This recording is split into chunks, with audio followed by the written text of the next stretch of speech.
welcome to Esports Connected. It's just a pleasure to have you to hear about all things 7 a.m. from across the pond. A great big welcome to our member, John Smith-Howell. How you doing today, John? I'm good, thank you. How about you? How about yourself? Very, very good. Very good. Happy February. Yes, it's this year's going quick already. It's only just started. It is. I see that you have some fancy attire behind you, and I saw a video yesterday, and you're really bringing it today. Let's hear about it. Yeah, absolutely. So we managed to get our brand new jersey professionally produced by a film company who had models involved, and yeah, they were really hyped to sort of get involved with esports, and they'd never done a project like this before.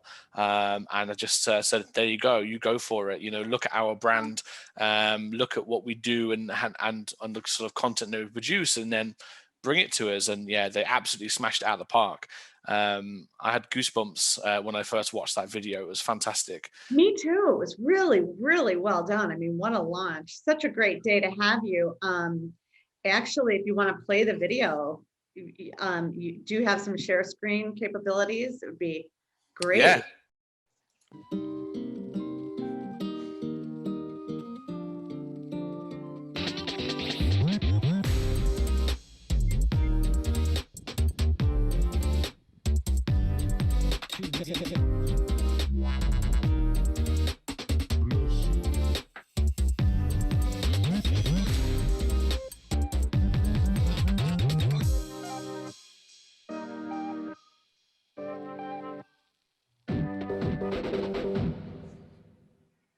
Proud moment for you. And a big congratulations. A lot of collaboration went into that.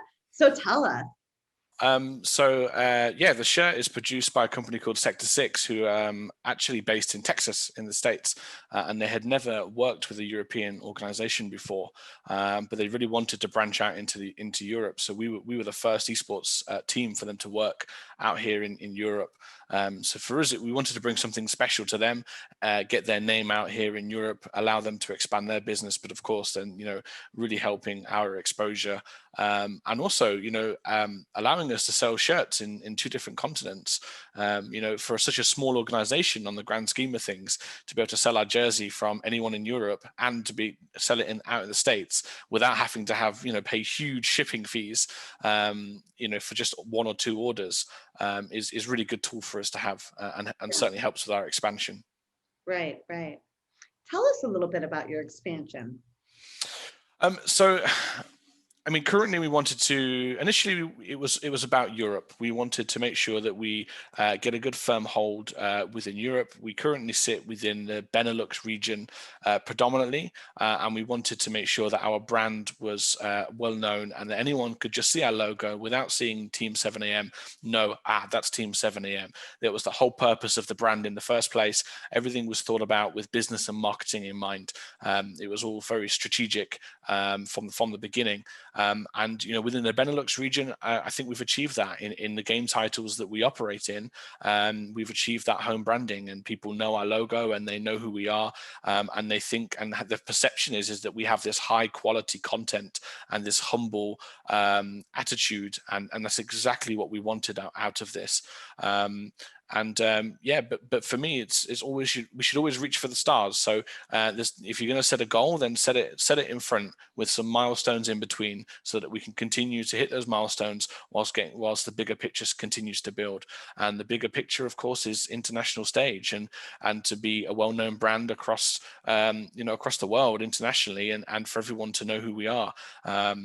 And for me, the North American scene is a scene that we needed to go into next. So 2021 is about continuing our European brand awareness, you know, through other titles. We have a new game, a new team that is coming into Team 7 a.m. this week, that's unannounced, in a brand new game title, in a new country that we've never operated in Europe. So we're really excited to get that out. So while continuing to expand our brand over here, we can also start to make our plans to make our brand appearance in North America, and the wider world. Wow. Well, you're a busy guy. You are a busy guy. That is for sure. I need some more time in the day. That's for sure. Yeah, what I really get in talking with you and from like the very first time we spoke is your passion. So, the time does fly It when does. you're just so excited and passionate about what you're doing, and that is so obvious. Yeah. The other thing that I remember that stuck out was something about how long your players have stayed with you. Can you talk to me a little bit about that? I loved your philosophies.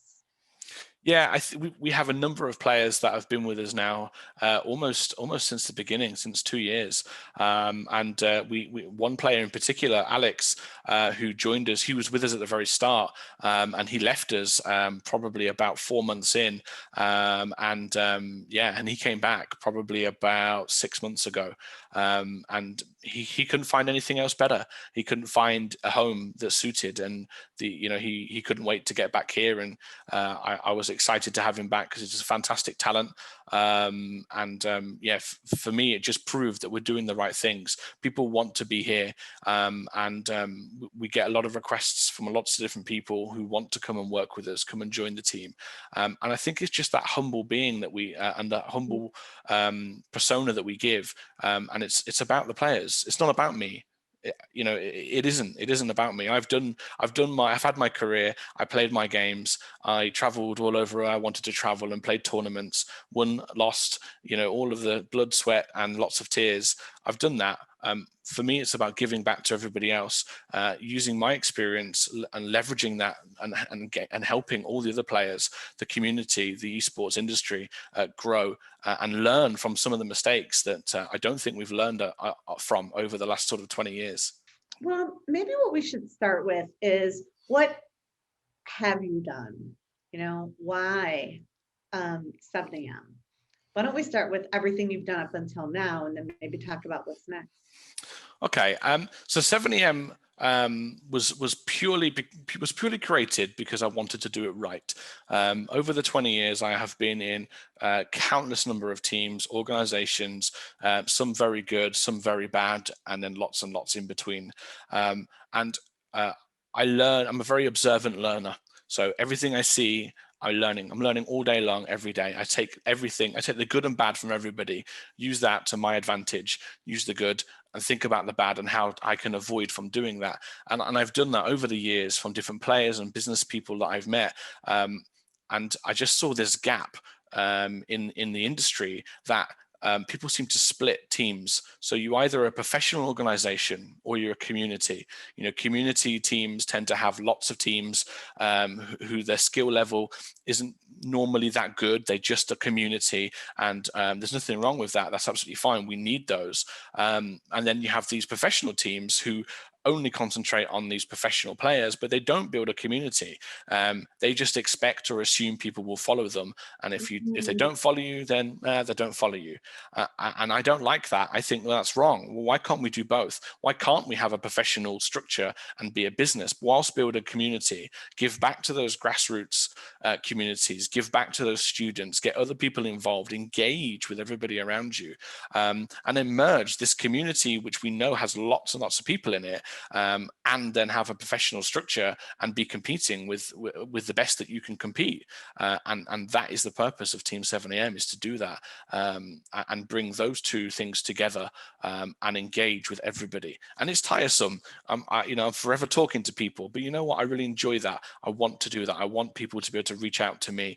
I always sit in Discord, open with people, always happy to chat. Lots of people come in and talk to us. And that's really, really important for me and my team, that everybody feels welcome. First time or 100th time, just jump in that channel and say, hey, without thinking, who are these guys?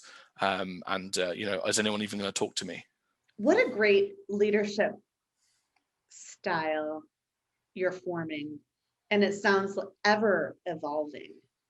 Absolutely.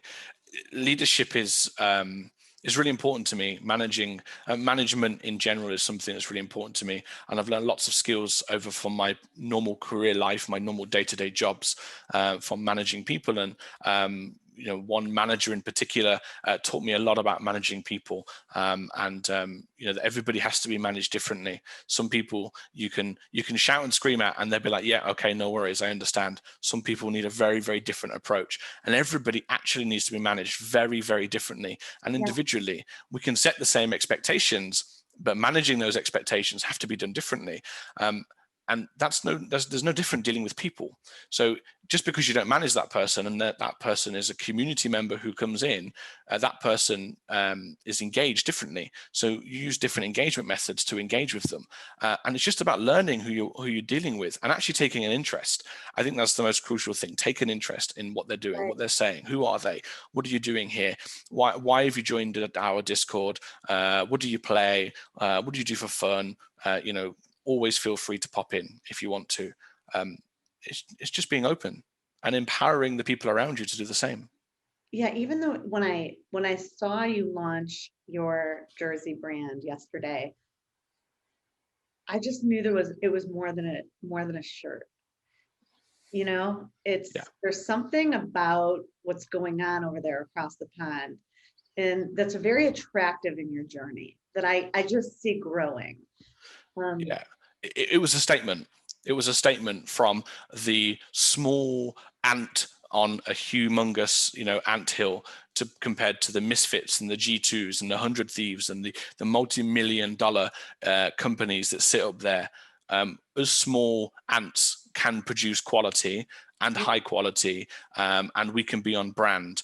And we can do all the good things that you guys can do without the $100,000, price tag that goes along with it. Of course, it's more difficult for us, but it doesn't excuse for non-high quality content. How big you are doesn't excuse, for non-high quality content. So it was a statement for us, for all the orgs and our competitors that work with us within our region. It was a statement of who we are, and this is only the start. We haven't even started yet. This is only the beginning. Isn't that great? Isn't that great? Wow. So you mentioned challenges. Talk to me a little bit about the challenges that you're having. So the challenges for an organization of our size, unfortunately, always comes down to one thing: is financials. If you don't have an investor, if you don't have your own money and a substantial amount of money to invest, or if you don't have sponsors that can fund you, then it always comes down to finances. Building a team of great players that don't want a salary is difficult, because there's lots of competition, yes, our offering as a brand and as a organization and as a management team is probably the best in our level of organization, and I'm more than happy to say that.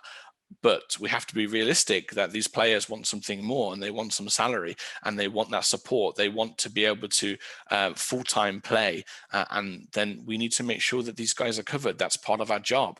And we have lost some fantastic players who would have loved to have joined our brand, but couldn't, because we weren't able to financially support them. And that is our biggest challenge.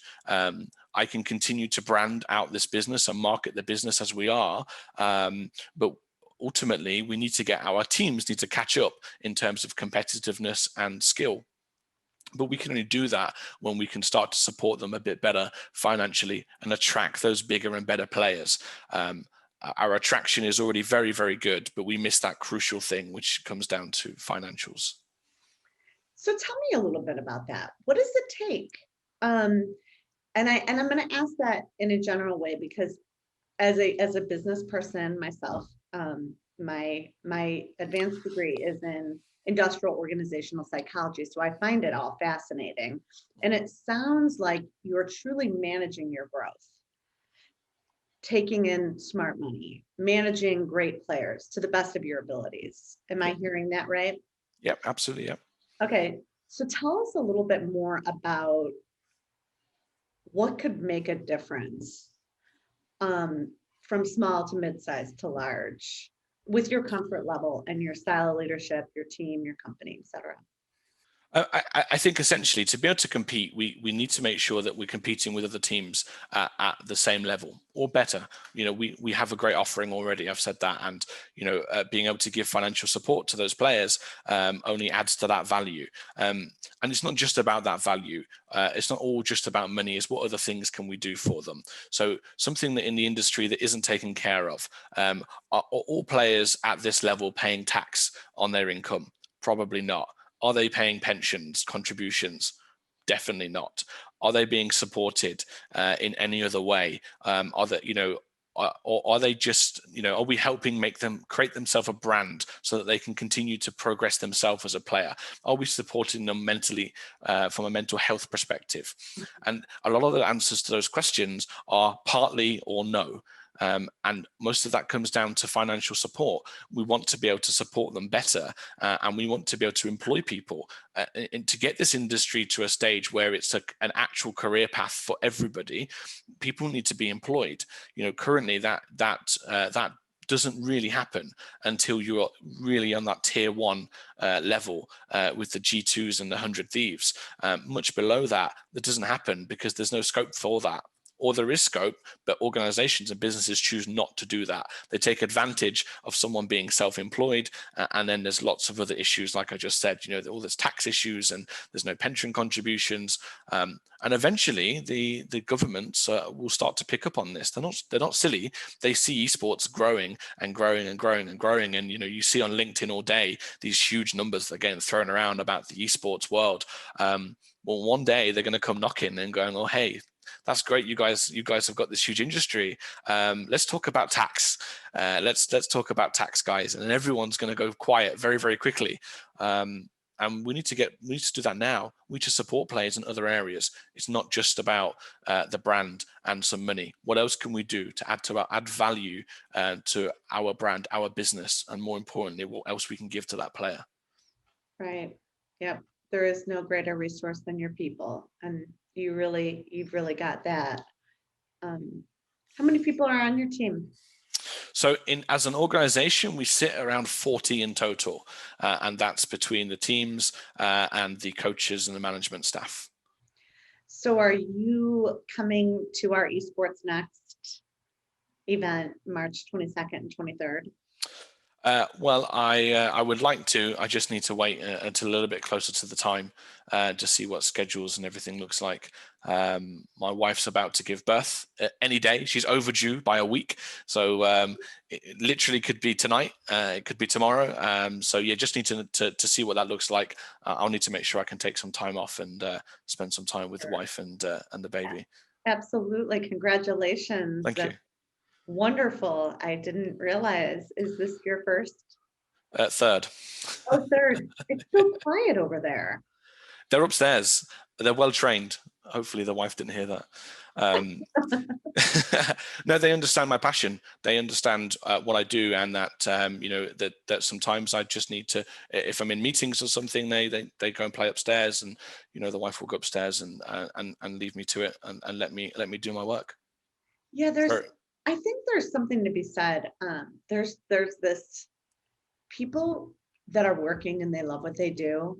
It's not really work. So you probably just go from one chair, like you're in, to your chair at your dinner table, and you're relating very similarly.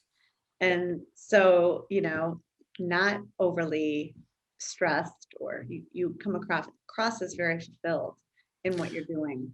Yeah, I just don't think there's any point getting stressed. Stress just makes you make wrong decisions or snappy decisions. And do I get stressed? Of course I do. I'd be lying if I sat here and said I didn't. Right.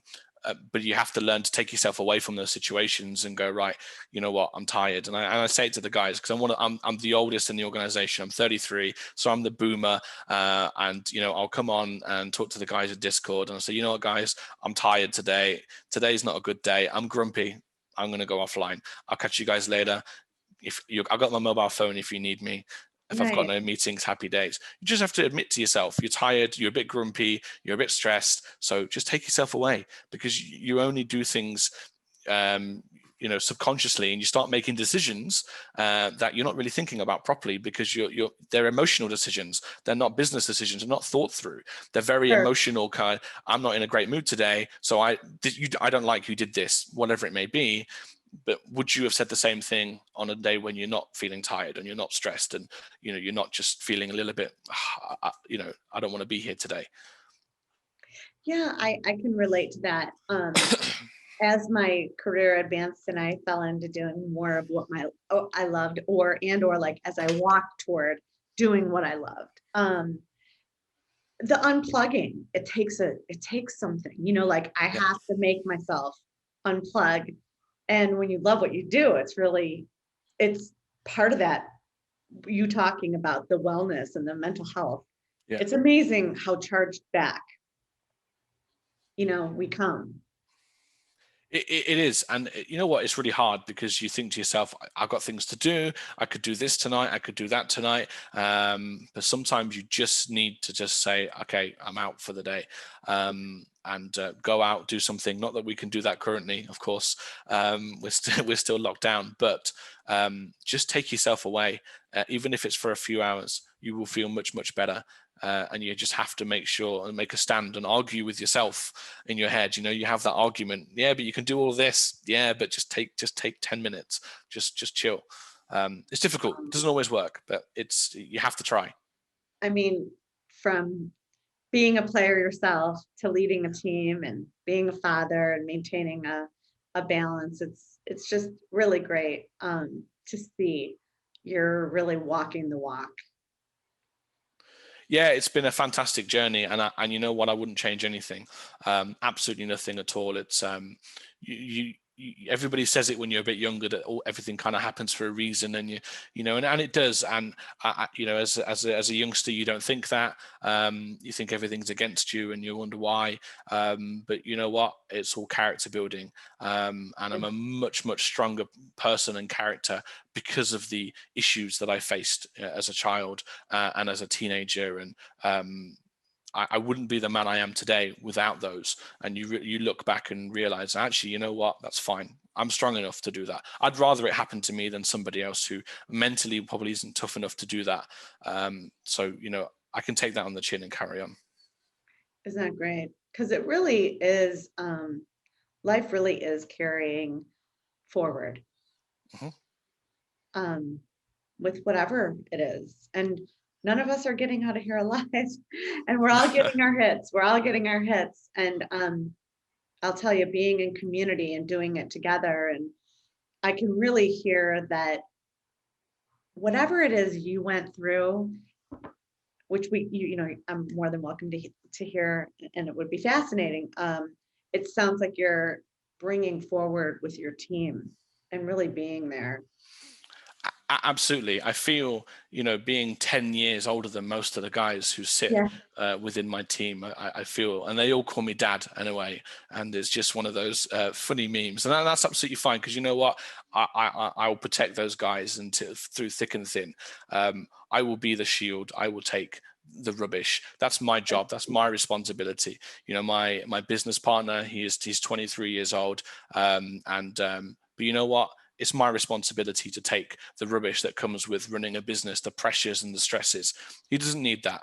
He's got other things to concentrate on, and there'll be time he can learn from me. I will shield him from all of that, and all of the guys. That's my responsibility to do that. I can take that pressure. They don't need to, but they can still learn, in a good environment where it isn't stressful, it isn't pressurized. And there's nothing wrong with that. And every leader and manager and business owner should take that stance. Your job is to protect the people around you, not to point fingers. That's great. It's just basics. So, what's different now than probably for you, is the acceptance.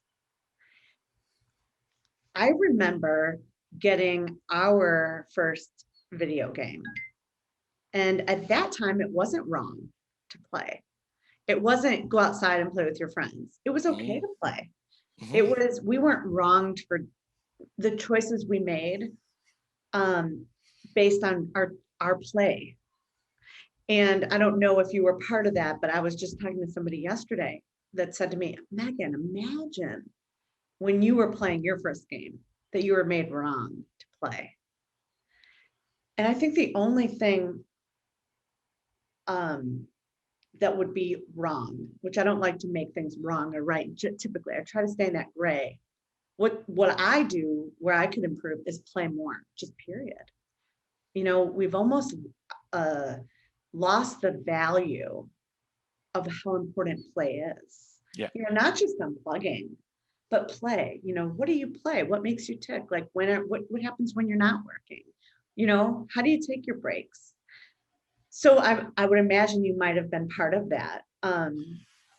Yeah, I was part of both. So, at a younger age, at 5, 6, 7, 8, 9, 10, playing on the Nintendo and the Mega Drive, the really old consoles, you're absolutely right. It was fine to go and play. You could sit there and play Super Mario all day long, and nobody would say a word to you. You could complete Donkey Kong from start to finish. That is right. And no one would say nothing. And then fast forward maybe 3 or 4 years, and then computers started to get in, and the bigger consoles, the PlayStations came in, and all of a sudden it was like, you can't sit on there all day. Right. You need to go out and play. Huh? Why not? Why can't I? Why was it okay on the Super Nintendo and the Mega Drive, and now it's not okay on the PlayStation or a PC or whatever device you're playing from? I don't know where that transition came from. I'm not sure.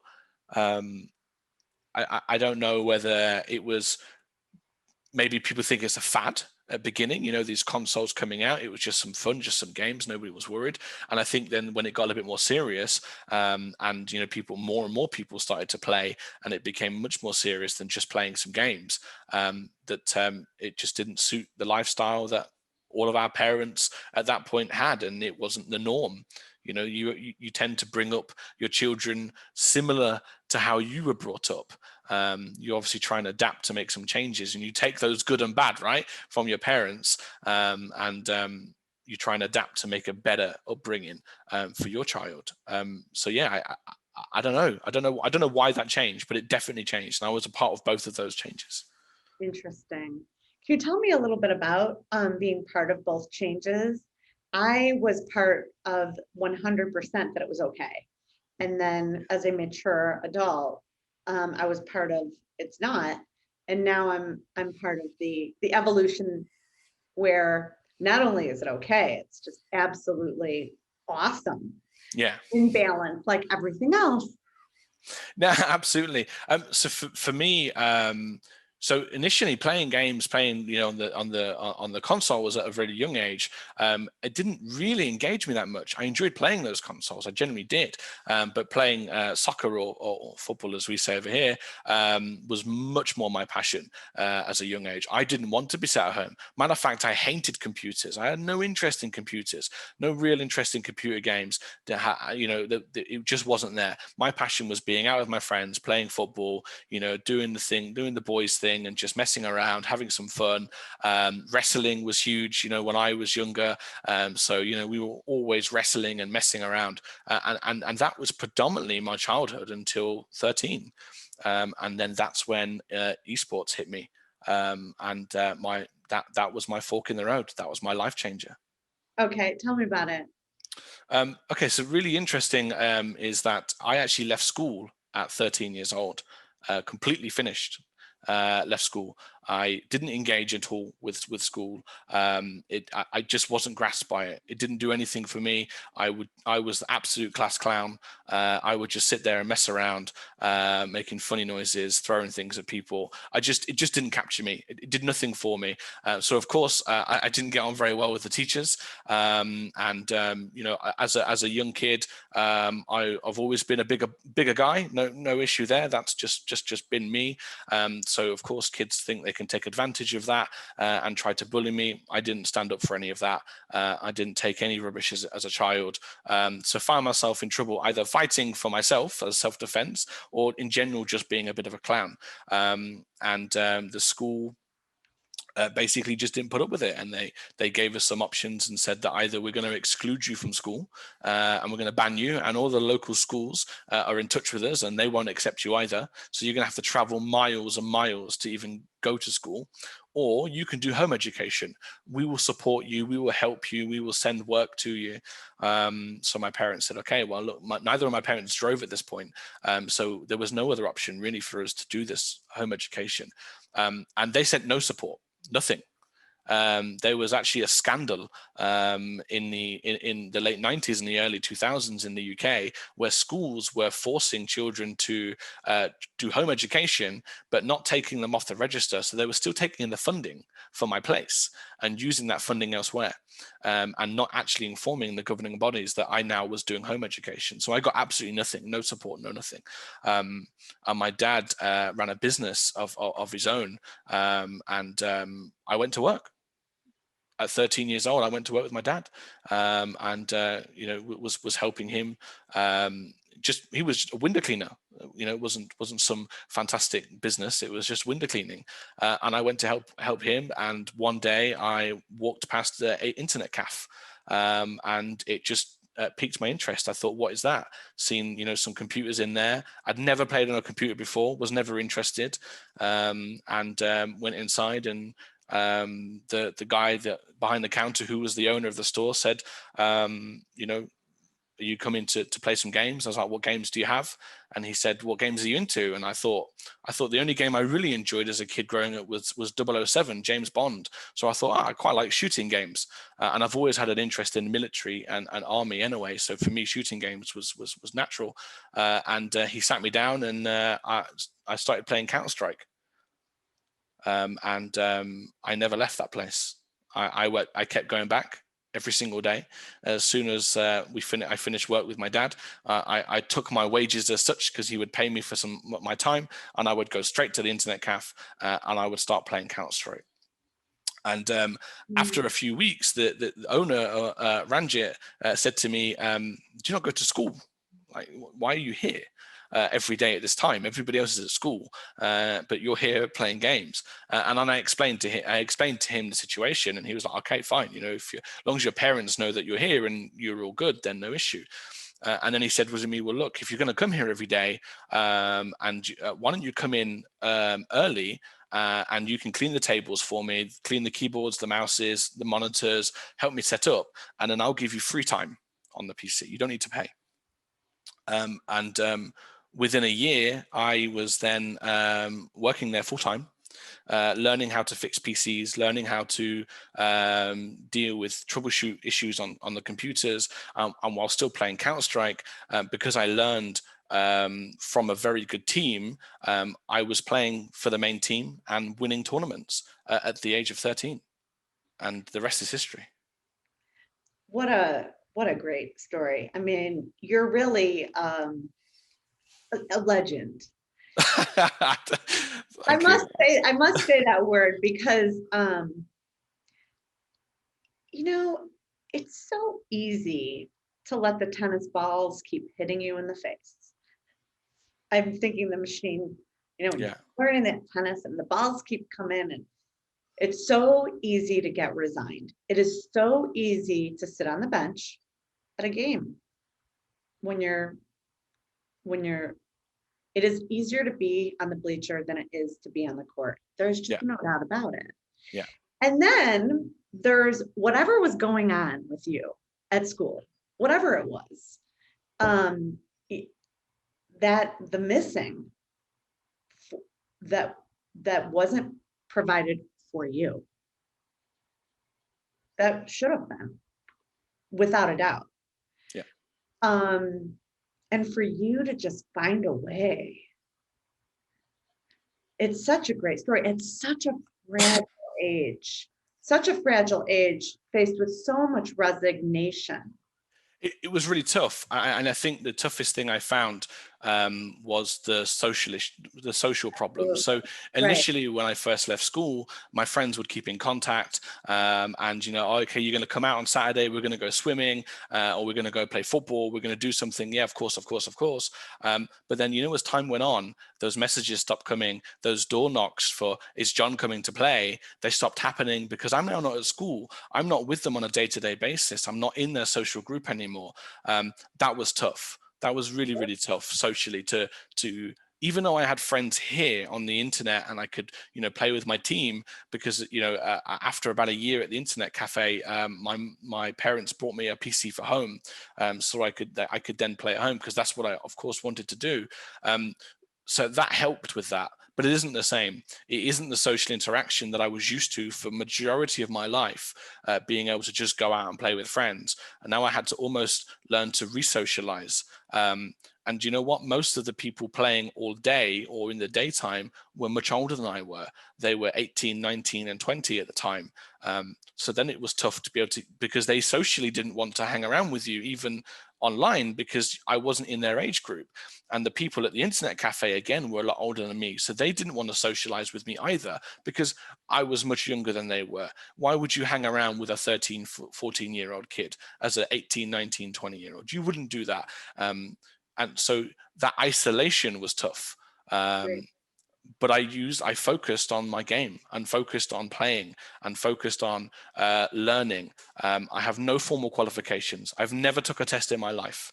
I have absolutely nothing, no qualifications, zilch. I focused on learning and making sure that I could do what I needed to go and do. And I read and I observed and I watched everything. Nothing got past me. I observe everything all day, every day, and I take everything in. Chuck out the bad, take the good, use it to my advantage. That's interesting. This morning, I was talking to one of my brothers, my brother Jim, and for some reason we brought up picture day at school. And it was fascinating. Did you know that on picture day, kids performed best? And I'm not a research guru, but here's what I do know. Dress for success. Get dressed up. Brings something to our spirit. So why do kids perform better during picture day? My brother had a completely different perception than I did. And he said, because we were special. So we got up a little earlier and our parents took a little more time. And we knew it was a special day and we were getting dressed to be special. And what do you know it? Test results on picture day are off the charts. What a great research. I mean, I don't Yeah. have my hands around it, but today, here you are in your jersey, all dappered up. And it's special. It is. It's a special jersey. And that man that worked at that cafe made a difference for you. One guy. Absolutely. There's absolutely no doubt in my mind that Ranjit, who at the time I think was 25, 26, very successful businessman, led by his dad and his brother, who were very against me working there. Both his dad and his brother advised him not to do this.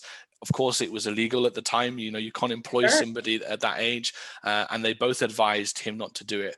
Whatever Ranjit saw in me as a youngster, he decided to carry on and ignore the advice of his father and his brother, and to continue, build this friendship. And I still talk to him now, and he's a huge, successful CEO who lives out in Dubai.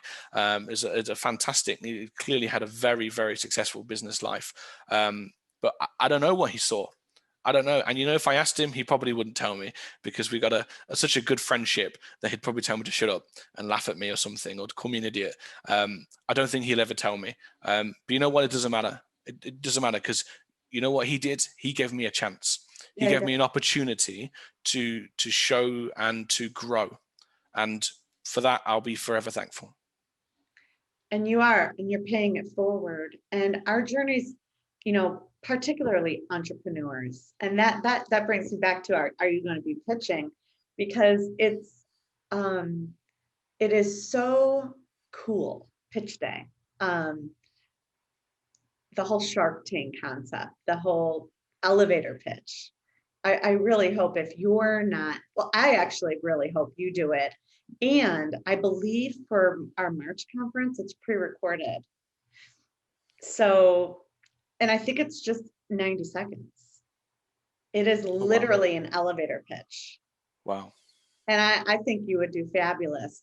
I think what is so cool about your story is your journey, clearly, and then just being comfortable and sharing. Yeah. What was am I big, or was I overweight, or bigger than the other kids, or where was I awkward, or was I too young, or was I too old? Well, that's childhood. And then you get to adulthood, and then it's a whole different other, am I this or am I that? And then all of a sudden, I think, people like that get to where you are in life, in the gracious space of gratitude, leadership, and coaching, and just bringing it forward. It's such an honor to have you in our community. Thank you. So much of our community is seeing, even just the welcomes. I always look, and there you are. It is so important. It's so missing. It is.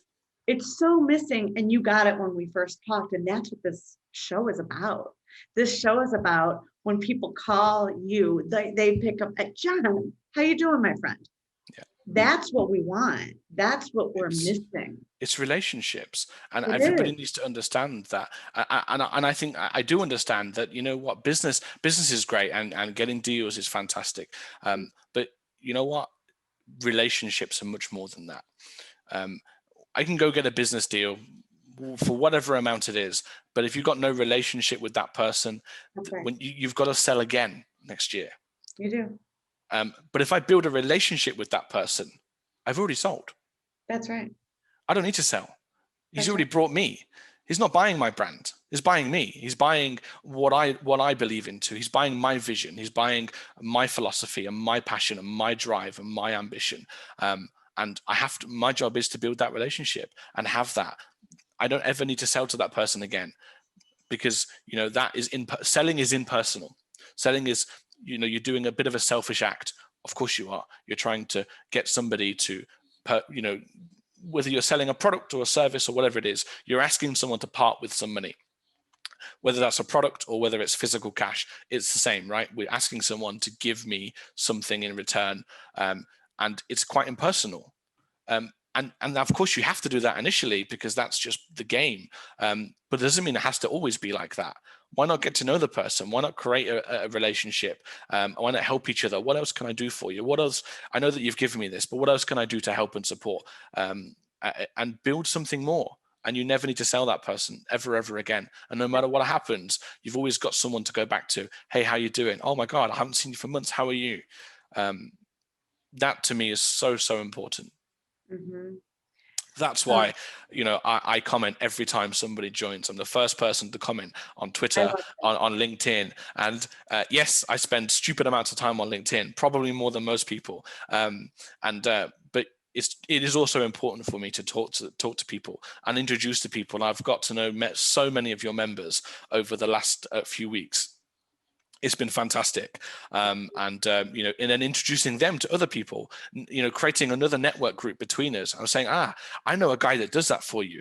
Right. 1 second, let me get you his name. I spoke to him last week. Even if we can't help each other, not every meeting I go into means we come out with something.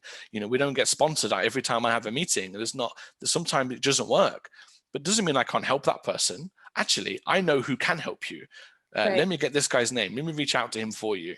Rather than just give an email address, I don't do that either. I introduce people. Hey, you said you needed this. Talk to this guy. Help each other. It's called a network for a reason. That's right. It is. And we really do. Well, you make me think of a couple of things.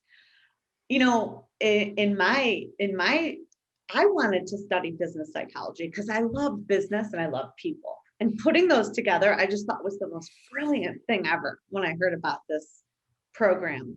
And I I've been watching esports because I watch industries, and I've led, managed, built, and worked in over 20 different industries. And this industry is so interesting. This is where my miss was.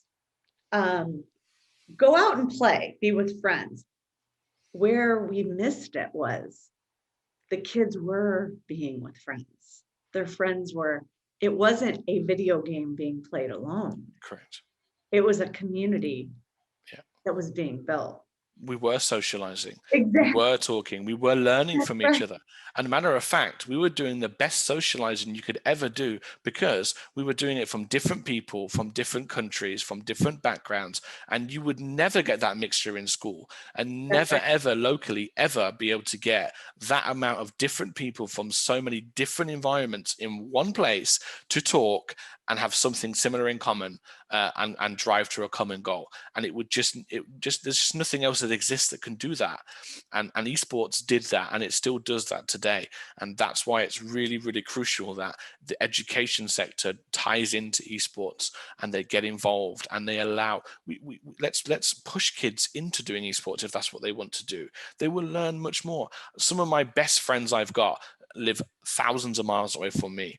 The one particular guy that I have known for 18 years through gaming, and he lives in Iceland. He'll travel every couple of years. He will come here. He will see me. He will get a local hotel and stay and spend some time with me, my wife, and then we will then go back over to Iceland the following year, and we will go spend some time with him and see each other.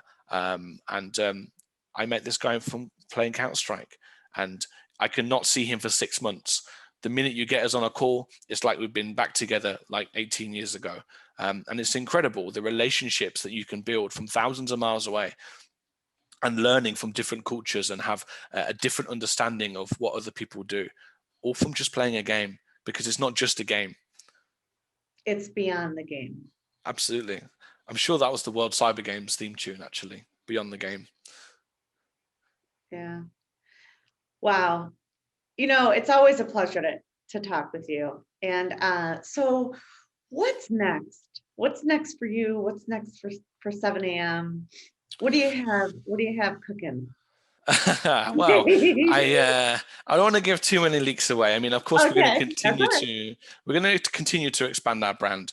When we created 7 a.m. and the brand, it was done with another purpose than just gaming. We made and we wanted the brand to be very versatile, that we could take this brand, put it elsewhere in another business that has nothing to do with esports, and it still look and feel like a normal brand. So I'm not going to tell you what it is, but we have another 7 a.m. brand cooking that has nothing to do with gaming, but it will tie in very, very nicely. And it's all around our brand and the look and the feel of our brand. That is probably one of the biggest plans for 2021, is to get this brand out and to get that business running, and of course continue expanding, continue helping and supporting people and empowering the people that are around me and that surround me, and continue to grow. I need more people. I need more people that want to join on my journey. I've got more room for people to come under my wing and to continue to learn from my experiences, and me learn from them. Like I said, I don't know it all. I absolutely don't, and I don't ever believe I ever will. But I also learn at the same time. But I can give so much. So we're just going to continue to grow, and we're going to come and show the Americans what it's like to for an EU org to come out there. We're going to come show you guys how it's done. Wow. I imagine that your first stop will be Florida, and there's a lot more happening there in the state. There is. I'm actually working with another organization out in Florida, in Miami. I'm providing them some support on a consultancy level. They're not a particularly young org in terms of the how long the business has been around, but they're young in their minds, but they really want it. For me, that's perfect. So I'm spending some time with these guys, helping them, supporting them, giving them some contacts. Already talked about them joining the ESTA, so don't worry, being somebody else coming your way. That's awesome. I'm not worried. I talked to somebody this morning and they said, I'll call you in a couple of days. And I said, I'll be here. I mean, he said, but I've been watching. It's been 4 years. And I said, yeah, it's been very special. It's been, John, it's been the work of my life, which I'm sure you can say the same. And boy, my grandfather, he didn't go by grandpa. He went by coach. And he used to just say, never stop learning. And I love how coaching has been so accepted in this space, probably more than community, coaching, collaboration. Geez. I mean, those are like the 3 C's of esports. Yeah, very true. Yeah. And I think coaching is still got a long way. I think coaching is I would say it's only recently accepted, especially from a player perspective. It wasn't the norm to have coaches back in the day. You would have your team of 5, and that was it. You had your team of 5, and you were expected to coach and learn from each other. And you had one person who was the in-game leader as such, and it was his responsibility to coach you, lead you, and still keep up with everybody else. And that was the job that I always took, because I naturally want to do that. I naturally want to take this lead, I always have this tactical thought process, from playing Counter-Strike, that worked very well. So I always took that lead and always took those extra responsibilities on. But you didn't have anybody else to do that. The coaches didn't exist. It was, I couldn't put a timestamp on it, but it just kind of happened. All of a sudden, the big teams all of a sudden get an analyst and a coach, and then they get performance coaches, and it's grown into this something completely different to what it was 10 years ago. Oh, for sure. And I've seen that in all sports. Here in Chicago, we have the Retired Basketball Players Association. And even in the evolution of my lifetime, seeing how athletes are treated and cared for from all levels, from more than nutrition, mental wellness, really truly caring for the human being. And that fascinates me, that the evolution of how much care we are giving as a community. When I grew up, I remember my brothers saying they wanted to be professional. Mm-hmm. And a lot of those athletes, as you know, the it's a rough road, right? It is. And we all learn from that. It is, and I still think they have lots more to learn from esports. Actually, sure. We have took inspiration from them and other sports, forever, and to be that sport was always our dream. Actually, you always wanted esports to be a sport, and considered a sport. Do we need it to be that? Actually, I don't think we do. You know what? We're our own sport. We're esports. It's simple as, and we do things in a different way, and they can learn from us, because we still don't guide these youngsters who want to be professional athletes, whether that be soccer or NFL or baseball, and certainly over here in the UK, when it comes to football, they're just dropped like a stone. These 13, 14, 15-year-old kids who are ripped out of education, and almost told they're going to be a superstar. That's and right. Then actually they go, actually, you're not. So thank you very much. Back down into the system you go. I mean, what are we doing to these people? How do you deal with that trauma as a child mentally? And I'm sure some will thrive from that, but I'm sure most will not. Esports doesn't do that, because it's a much more gradual effect, Right. And most of the time you have a passion for esports, and it does start by playing with friends. So it starts much lower. It isn't this superstar, no superstar, goodbye. that you get in other sports. And esports does it in a better way. It still happens, right? It still does happen in esports, and I still don't think we all take mental health as seriously in esports as we should. And of course, it's the old keyboard warrior issue that we have, because people don't think they need to think about what they say, and they don't either care or aren't interested on how that message is perceived. And we have a long way to go for that. But that other issue doesn't really exist too much in esports. It's a much more gradual effect, and you enjoy what you're doing because you can just play for fun. That's right. It's a choice, and you don't tend to get that choice in other sports if you're really going for it.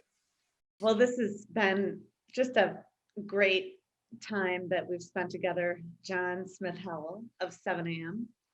What are your parting words? Firstly, I want to thank you very much. This has been fantastic, and I've really enjoyed it. And I could talk esports forever, so apologies for taking a huge amount of your time. My parting words. I think it's important that we stay humble, and that whether you are a player wanting to be professional, whether you are a business wanting to run a successful business within esports, or anything in life. Just continue to learn. Every loss is a learning lesson. Always reflect, self-reflect, self-reflect, self-reflect. You can take so much from self-reflecting. Don't think about what happened to you. Think why it happened and what can you do differently, especially when it comes to gaming. The biggest tip I've given any professional player or any player who wants to play games is, why did you die in this game? Think why. What can you do differently? What could you have done to avoid that? And when you start thinking in this process and this particular way, your mind frame changes. Learn every time. Go into everything in life with structure. What do you want to get from tomorrow? What is it you want to get out of tomorrow? And make sure you get that out. And even if you lost, you still won, because you took something away. You learn from that, and then you can then use that to your advantage. And always be humble, win or lose. Well, that's great parting advice. Thank you, John. Thank you. It's an honor to have you here, and a member of the Esports Trade Association I'm really happy to be here. Thank you. from all the way across the pond.